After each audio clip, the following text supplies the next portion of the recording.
نے جب مکہ کو فتح کیا تو پھر فوراً ہی ارد گرد کے علاقے تھے وہاں پہ اسلام کی دعوت بھیجی، اور وفد نجران جو نبی صلی اللہ علیہ وسلم کے پاس آیا تھا، جب ان کو اسلام کی دعوت ملی تھی، ان کو یہ ڈر تھا کہ اب یہ تو ہر جگہ پہ کامیابیاں ان کو مل رہی ہیں، یہ نہ ہو کہ یہ ہم پہ بھی حملہ آور ہو جائیں، تو ہم خود جاتے ہیں اور ہم جا کے نبی صلی اللہ علیہ وسلم سے بات کرتے ہیں، کیونکہ وہ تو ان کو رسول نہیں مانتے تھے، لیکن وہ آ کے بات چیت کرنا چاہتے تھے کہ معاملہ کسی طرح سے سنبھل جائے۔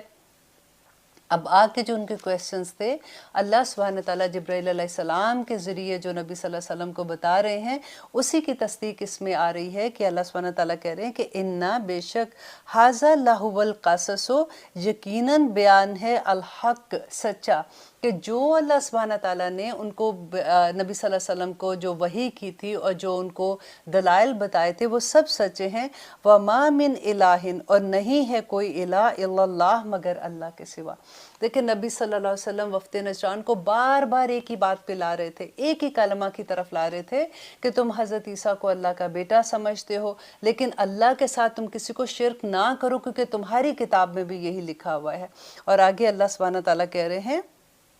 وَإِنَّ اللَّهَ بے شک اللہ لَهُوَ الْعَزِيزُ الْحَكِيمُ بے شک اللہ بڑا غالب اور حکمت والا ہے۔ اور اس میں حکمت کیا تھی؟ اللہ سبحانہ تعالیٰ یہ بتا رہے تھے کہ حضرت عیسیٰ علیہ السلام کی جس طرح سے پیدائش ہوئی تھی، تم یہ سمجھتے ہو کہ ان کی پیدائش کی وجہ سے تم ان کو اللہ کا بیٹا بنا رہے ہو، تو اس میں اللہ کی حکمت تھی، جو معجزات ان کو دیے گئے تھے وہ اللہ کی حکمت تھی۔ جس طرح سے عیسیٰ علیہ السلام نے آ کے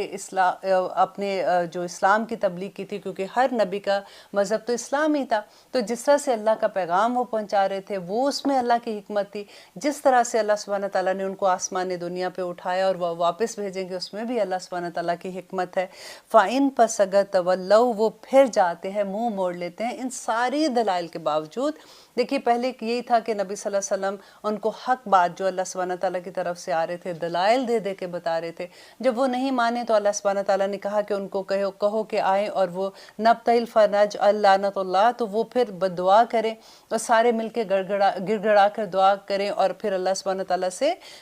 یہ کہیں کہ جو جھوٹا ہے اس پہ اللہ کی لعنت ہے۔ یہ ہم نے پچھلی آیت میں پڑھا تھا۔ تو اب جب انہوں نے اس سے بھی انکار کر دیا اور انہوں نے کہا کہ ٹھیک ہے وہ جزیہ دینے پر راضی ہو گئے کہ ہم واپس آتے ہیں، آپ ہمارے ساتھ ایک امین اپنی طرف سے بھیج دیجئے۔ اب آخر میں اللہ سبحانہ تعالیٰ پھر ایک اور چیز کہہ رہے ہیں، دیکھیے کتنی خوبصورت بات لگتی ہے کہ اللہ سبحانہ تعالیٰ کیسے